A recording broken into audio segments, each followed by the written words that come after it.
doing today? It is I, the True Game Nerd here, and today we're taking a look at Tony Hawk's Pro Skater 2 for the PlayStation. Now, Tony Hawk's Pro Skater 2 was released in the year 2000, a little bit after Tony Hawk's Pro Skater 1, and essentially, the developers wanted to take everything that was good about Tony Hawk Pro Skater 1 and improve it. And I'm pretty sure that they managed to do that. Now, before I start talking about some of the improvements made within the new game, let's go ahead and take a look at the graphics. So the graphics in Tony Hawk's Pro Skater 2 are probably some of the best I've seen to come out of that console. Now, that being said, is it the greatest looking game that's come out? Probably not, especially when Tekken 3 had come out a couple years prior. But it's a big improvement over Tony Hawk's Pro Skater 1. The first thing I want to bring up in regards to the graphics would be the character models. The character models in this game look so much better than they did in the original game. In the original Tony Hawk, you really didn't get a lot of the details. The animations all look the same, the stances pretty much look the same, and the faces were essentially non-existent. Well, in Tony Hawk's Pro Skater 2, there's been a lot of changes that have been made to fix this problem. For example, when you go to the character select screen, instead of them all being in a skating stance, you now see their picture along with them standing with very specific clothes. You can edit the kind of clothes that they wear, and they really went into detail with scanning the skaters to really get them to look like themselves, right down to faces, the way they stand, their height. It's just a huge improvement over the last game. That being said, a good video game is not based upon good character models. Let's talk about the environments. The environments in this game look about as good as they did in the last game, maybe a little better. They appear to have better textures. Everything seems to have been brought up a little larger than it would have been in the last game, and that could be just me. But the biggest thing I noticed is everything has a lot more texture to it. There's a lot more detail in it than the last game had. And the environments are much bigger. You get a bigger variety of environments. You can unlock Skater's Heaven, which is really surreal and really interesting. And of course, we have to talk about the animation. With the improved character models, the better textures, and more environments, the animations have also been vastly improved. The animations in the new Tony Hawk actually look somewhat natural, and when they fall, if you fall from a certain angle, it will trigger a different animation. The animations will actually shift according to how you fall. This is a better change than what we had. Now, do they look entirely crisp? Well, no. But they do look a lot better. And, you know, there's even something where after you finish a run, they'll kick the skateboard up and kind of stop. They didn't have that in 3, and I really think they should have brought that back. I thought that animation looked really cool, and it was just a realistic way to stop a level.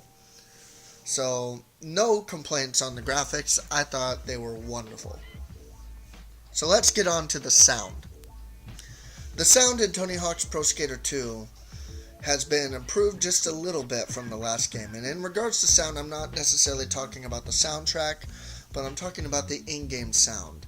You still have the rails, and when you hit the floor, the texture will change. I think that's a nice jump. You have the same kind of grunts when the skater falls, and the sound, while it isn't the most extravagant video game sound I've ever heard, it does what it needs to do for this particular game. Now, that being said, the soundtrack, in my opinion, is not as good as I felt that it was in the last game. Now, that's not to say that there's anything wrong with the song choices or the band choices, because I like Rage Against the Machine and I like Papa Roach. But the last game really was centered more upon the underground hardcore scene. And this game's kind of missing that. There's a lot more mainstream music on there. There's a little more rap. I don't mind Anthrax and those bands, but if I'm playing Tony Hawk, I kind of want to hear some skater music and not necessarily hear nu metal or bands like Alien Ant Farm or things of that nature. Now, I don't want you guys to hate me over that. It's merely a preference. So, while I'm not a big fan of the soundtrack, it's still got great sound. moving on to the gameplay. Now, before we talk about the gameplay in Tony Hawk's Pro Skater 2, let's talk about some of the new additions that have been made to the gameplay modes, and some of the things you can do outside of playing in the career mode. So the biggest elephant in the room, at least for me, was the ability to not only create your own level, but create your own skater. Now, I have to admit, I was very excited when I saw this option. I would have been 9 years old at the time. However, upon trying to create myself, I did realize the options, even back then, were severely limited. And so you really don't have a lot of control over your character. You can select between about 5 different heads and kind of throw an outfit together. And that's about it.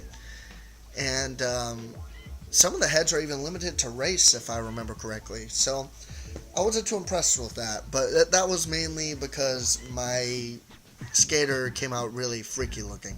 Ugh. Yikes. That being said, it's still a cool idea. And it's nice to be able to name your character, put where they're from, and just have some options rather than the other various pro skaters within the game. The Create a Part mode, however, is wonderful. If you can think about it, you could somewhat create it. Now, it is a little bit more limited than the later games would be, but this was the first time they had attempted it, so you have to be a little bit forgiving in regards to the Create a Part mode. But I loved being able to just put things together, kind of create my own level. Granted, in the footage that you're seeing, I'm just kind of messing around, but it was definitely a perk to be able to create your own level. And became even more of a cool thing when they would figure out how to get online with this sort of thing years later. Now, aside from those modes, you have your free skate mode where you just skate around the level, kind of figure the level out. You have 2-player and 4 different variations, 4 or 5 different variations of little mini games you can play, or you can just skate against each other, whatever you want to do. And then you have the career mode. Now, the career mode has changed a little bit. It's still got the system where you find the hidden tapes and you get all the little goals on the checklist. But there have been things that have been added to improve the experience. The first thing is that you now get money when you complete one of these goals. And so you get more motivation than just unlocking characters or unlocking stages. You can actually go in your created character stats and improve them.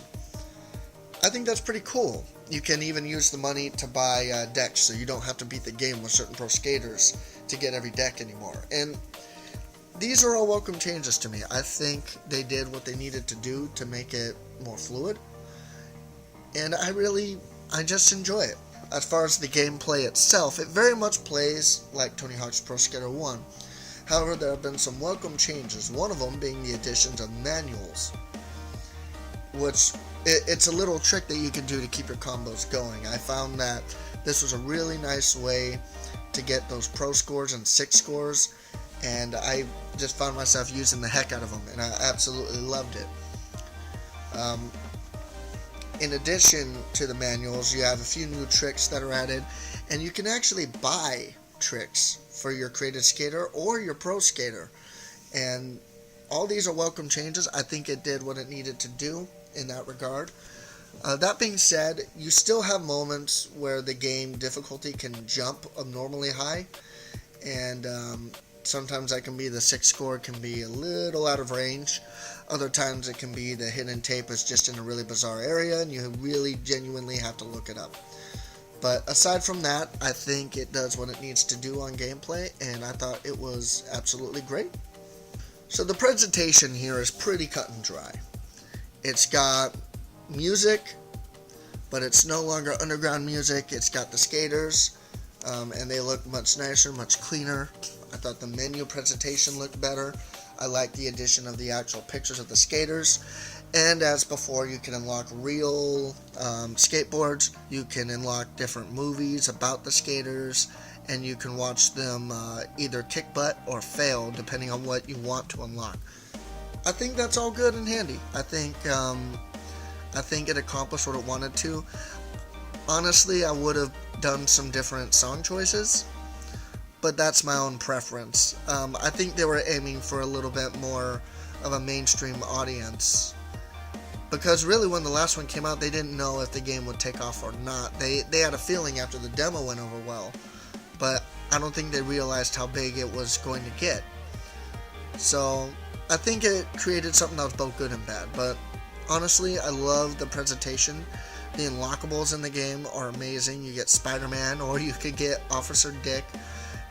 You could get Skater's Heaven. The levels are a little more over the top, but I think that's welcome in this game. So great presentation. So let's talk about the overall.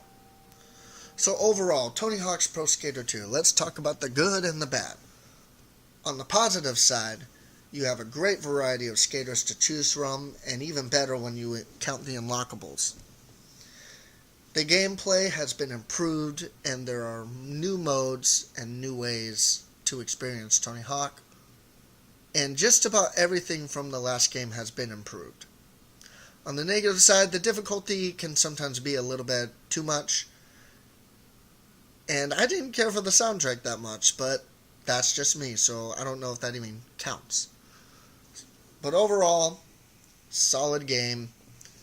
9.5 out of 10. Wonderful. Thank you guys so much for watching.